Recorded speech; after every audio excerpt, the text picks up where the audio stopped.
fait, ce qui compte, c'est ce qui arrive dans les deux grandes locomotives de l'économie mondiale, à savoir les États-Unis et la Chine. À cet égard, les craintes de récession sont vraiment exagérées.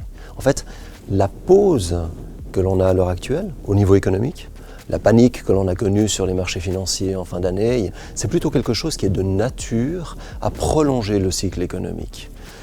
Premièrement, on a un plongeon au niveau des prix du pétrole, et ça, c'est quelque chose qui aura tendance à reporter le risque de retour de l'inflation.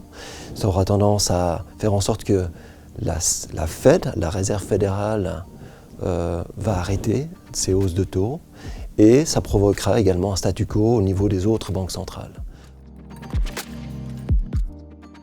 En attendant, au niveau de l'économie américaine, on a la consommation des ménages qui devrait relativement bien résister parce qu'elle est portée par un pouvoir d'achat qui se porte bien, qui est stimulé par un chômage qui est très bas, des salaires qui augmentent et puis une facture énergétique qui est à la baisse.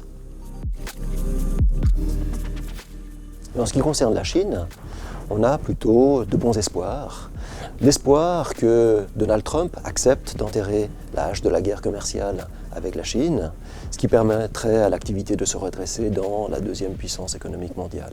Ça permettrait d'entraîner une embellie sur les autres marchés émergents, mais également en Europe, qui reste plombée par des incertitudes politiques.